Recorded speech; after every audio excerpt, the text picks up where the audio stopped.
Les protestations contre les restrictions de Shanghai sont de plus en plus violentes. Les affrontements entre résidents et forces de l'ordre ont conduit les autorités à renforcer les règles. Des millions de dollars de propriété intellectuelle ont été volés après que des pirates informatiques liés à l'État chinois ont attaqué plus de 30 entreprises des États-Unis, d'Europe et d'Asie. Mais l'assaut n'est pas terminé. Une compagnie en Amérique tente de faire revivre la culture traditionnelle chinoise qui a failli disparaître. Mais Pékin tente d'y mettre un terme depuis l'autre côté de l'océan. Bienvenue dans Regard sur la Chine. De nouvelles protestations ont lieu à Shanghai. La ville est soumise à des mesures de confinement strictes depuis plus d'un mois. Les pénuries alimentaires et le manque de soins médicaux ont déclenché des révoltes parmi les 26 millions d'habitants de la ville.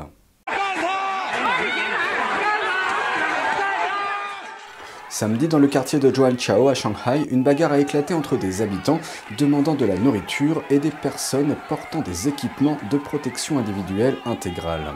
Les personnes portant les combinaisons blanches peuvent avoir plusieurs fonctions différentes. Il peut s'agir de bénévoles distribuant de la nourriture, de policiers ou de soldats chargés de faire respecter les règles de confinement. Les habitants ont publié des détails sur le conflit sur les réseaux sociaux. Ils disent que tout a commencé lorsqu'un jeune homme et résident a crié sur les forces de l'ordre et aux travailleurs de son habitation, demandant de la nourriture. Ces commentaires les auraient provoqués, les incitant à monter à l'étage pour faire taire l'homme. C'est alors que d'autres résidents sont intervenus. Le différend s'est changé en bagarre, avec les résidents d'un côté et les forces de l'ordre et les travailleurs de lutte contre la pandémie de l'autre. Pendant la bagarre, certains résidents sont descendus et ont essayé de passer en vitesse la porte de l'immeuble. Les forces de l'ordre ont alors essayé de maintenir la porte fermée. Après une brève lutte, les résidents ont réussi à sortir. Beaucoup d'entre eux s'en sont pris aux agents de police et la violence a éclaté. Certains des agents ont été vus en train de fuir la scène, les résidents les poursuivant dans la rue. Des habitants d'autres immeubles voisins ont été entendus en train d'encourager la bagarre, incitant les habitants libérés à frapper la police et les agents de lutte contre la pandémie. Le lendemain, les autorités locales ont publié une annonce.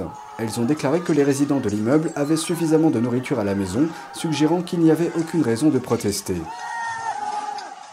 L'annonce a continué en disant que les personnes qui avaient mené la protestation provoquaient des troubles et avaient été arrêtées. Les autorités ont également exhorté les autres résidents à coopérer avec les mesures locales contre le Covid-19. D'autres tragédies à Shanghai dans le contexte d'un confinement prolongé. Un homme a été retrouvé mort dans sa maison de Shanghai au début du mois.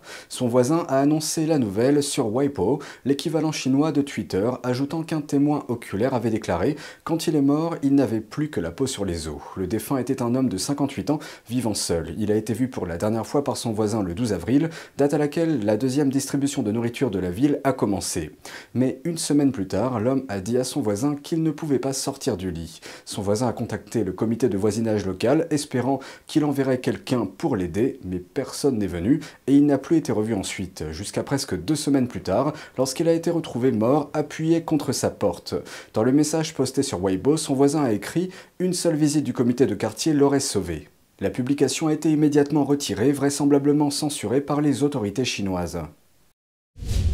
De nouveaux reportages en provenance de Shanghai indiquent que les citoyens chinois ne sont pas les seuls à se débattre au sein du confinement. Jusqu'à présent, 2 décès confirmés d'étrangers vivant dans le centre financier ont été mis en lumière. Un Sud-Coréen de 40 ans a été retrouvé mort chez lui à Shanghai. Le premier portail web de Corée du Sud, Naver.com, a annoncé la nouvelle la semaine dernière. La cause de sa mort est inconnue. Des rumeurs disent qu'il souffrait d'un problème cardiaque. Le mois dernier, une femme de 29 ans originaire d'Afrique du Sud a également été retrouvée morte chez elle à Shanghai. La cause de sa mort est également inconnue. Selon un média sud-africain, la femme était professeure d'anglais. Elle travaillait à Shanghai depuis 2017. Depuis que les ordres de confinement sont entrés en vigueur, elle travaillait depuis chez elle tout en restant en contact avec sa famille en Afrique du Sud. Mais un dimanche de la mi-avril, sa famille ne pouvait plus la joindre.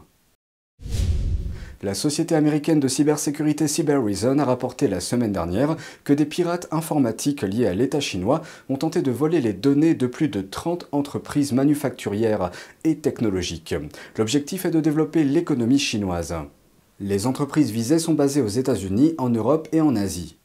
Le directeur général de Cybereason, Lior Div, a déclaré à CBS News que les pirates ciblaient les plans d'avions de chasse, d'hélicoptères et de missiles. Dans le secteur pharmaceutique, ils volent la propriété intellectuelle de médicaments, notamment ceux qui traitent le diabète et la dépression. L'entreprise a découvert l'année dernière les activités de piratage qui pourraient avoir commencé il y a 3 ans et qui sont toujours en cours. Selon CBS News, un groupe de pirates soutenu par l'État chinois, appelé APT41, a volé des billions de dollars de propriété intellectuelle à ces entreprises. APT41 lance des activités d'espionnage soutenues par le PCC et sert le plan Made in China 2025 du régime.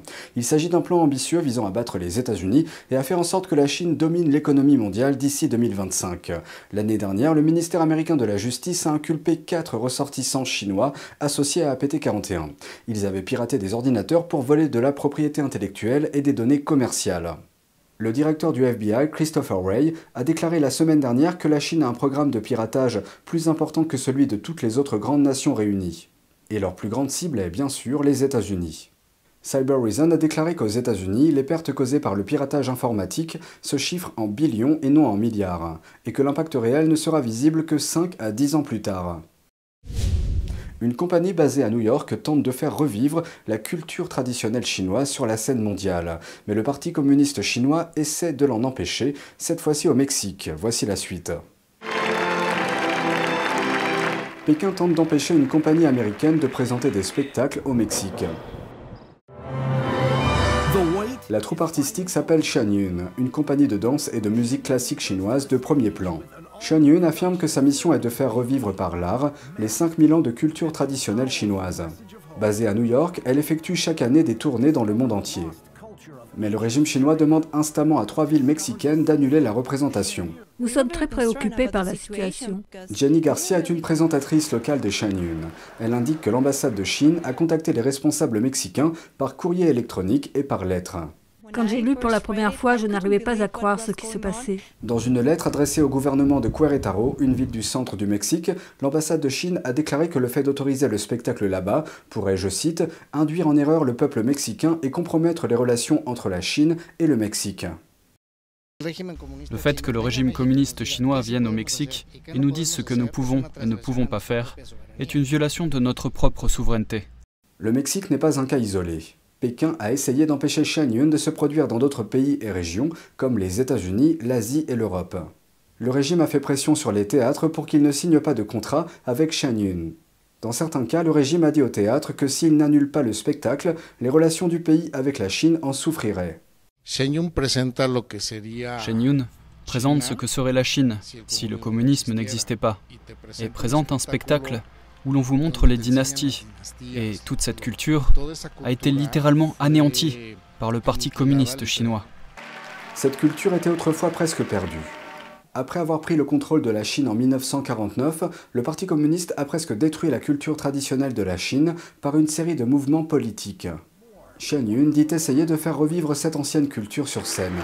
La troupe artistique se produit au Mexique depuis 7 ans. Nous étions censés avoir un spectacle en 2020. Mais la pandémie a frappé et le spectacle a été annulé. Tant de gens préservaient les billets pendant environ 2 ans et ils attendaient vraiment ce moment pour voir le spectacle. Shanyun a déjà donné le coup d'envoi de ses représentations au Mexique vendredi dernier.